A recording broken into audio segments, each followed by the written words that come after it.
So I haven't really been paying my sales tax.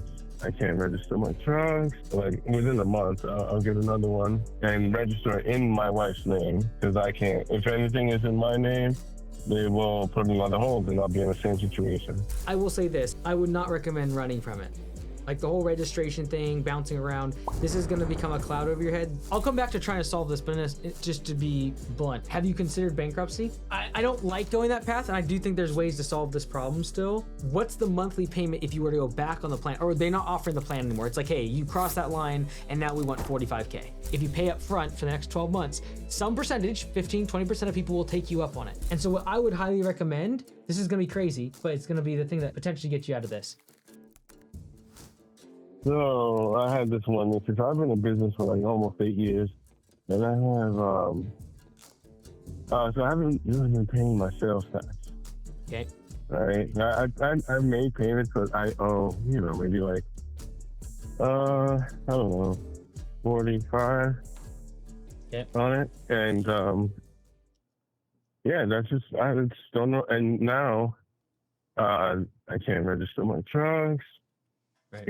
And yeah, they're just coming out. They're trying to come, or they're trying to get me to pay the money back. Right. So that's really how do I get out of the situation of owing this much money to the state? Mm-hmm. So first off, I can't drive my trucks. I mean, I have, but without registration because they don't allow me to re-register. Right. So now I have to get a new vehicle. Yeah. How much revenue did you do? Yeah. How much revenue do you plan to do this year? Plan like 250. Well, yeah. And so I assume it's been several years that they're going back and trying to get all your sales tax. Yeah, about the past 5 years. Okay. So. And I made payments here and there, but there's just plenty that I haven't. Yep. And what kind of payment plan have they proposed? Have they given you any sort of payment plan offering? Yeah, so that's the thing. I went on a payment plan a few years ago, did well, and then it wasn't. So I wasn't. I don't know what. I don't even remember what happened, but I couldn't make the payments. Okay. Right. So, I didn't make the payments because sales tax is charged to the customer. Right. Yeah. I'll come back to trying to solve this, but just to be blunt, have you considered bankruptcy? What kind of bankruptcy? Well, like dissolving everything, and like, have you talked to like a divorce or not divorce, but a bankruptcy lawyer at all? No.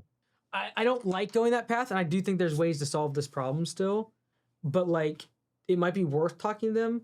The alternative is we put our heads down, we grow this business, and we make it really profitable, and grind for 12 months.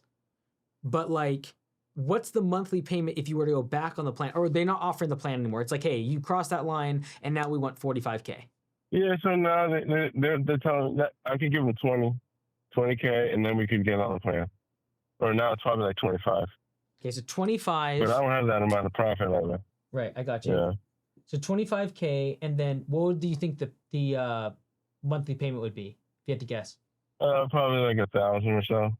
And on the 200,000 in annual revenue, has that been consistent the past few years? Yeah, for sure. Okay, and what services are you offering? Basic maintenance, just the basics. Okay, and do you have your trucks paid off right now? Yes. Okay, and what's the value of those trucks? Like maybe like 4,000 or 5,000. Okay. But the thing is that because they have a hold on the registration, I can't sell it. No one can register it. So I'm forced to get a new vehicle, which is going to happen like within a month. I'll get another one and register it in my wife's name because I can't. If anything is in my name, they will put me on the hold and I'll be in the same situation. Okay.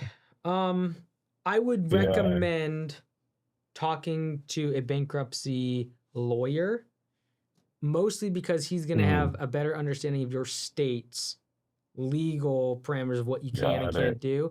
I will say this, I would not recommend running from it. Like the whole registration thing, bouncing around, this is going to become a cloud over your head. And the worst thing that can happen is you become successful and you just know you can't do it all legitimately and everything's hidden. And at the end of the day, we're talking about $25,000, which is, I understand, a lot of money. It's also what you make per month in revenue. And if you can somehow swing that and then get $1,000 of payments. And so what I would highly recommend, this is going to be crazy, but it's going to be the thing that potentially gets you out of this, is giving an offer to your customers to pay up front for services and getting a whole bunch of cash up front. But then you got to be ready to deliver on that work, and the money won't be coming in because you would have given it to the government, and you're going to have to work your brains out. Yeah, I'm already there. Okay. Like if you went to your customers right now and said, hey, for the next 12 months, last 12 months, you've paid me $2,000. If I'm giving 20% off if you pay up front for the next 12 months for the services that here's all the services, and I'm going to get $1,800 from one person, $1,500 from another person, $1,000 from, if you can do that. Now keep in mind, you're not going to get that money over the next 6 to 12 months. You're going to be working extra hours to make up for it.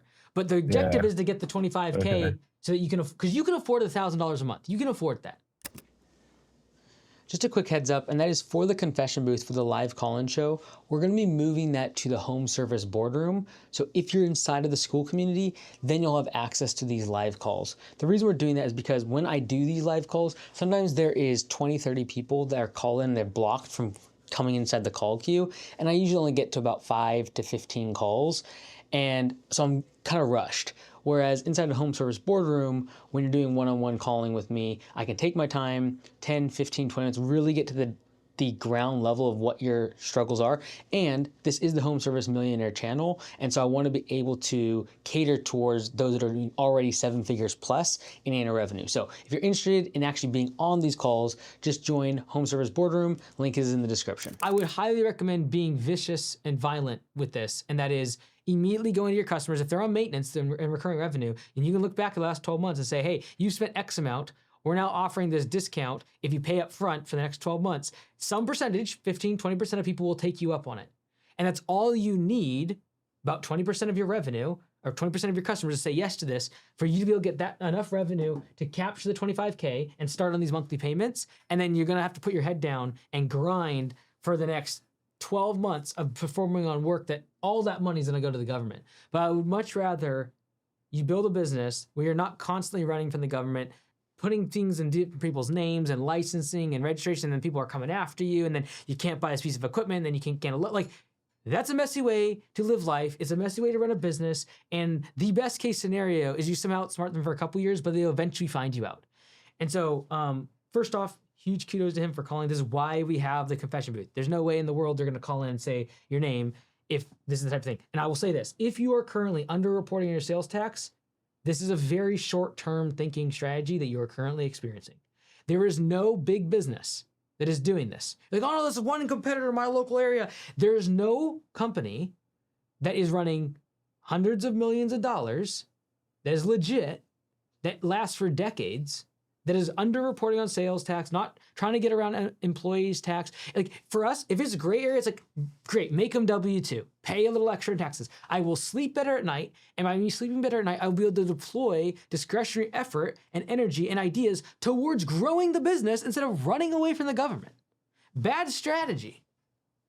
So kudos to him. I highly recommend just tackling it head on. It'll be 12 months of pain, but make an offer that customers cannot refuse. Collect the cash up front, pay off the 25K, and start making the monthly $1,000 a month payments. You're going to be working on Saturdays, you're going to be working on Sundays, you're going to be working evenings, and you're going to need your wife to get bought in on this because she's not going to see you very much because you're going to do a whole bunch of extra work to be able to make this up over the next 12 months.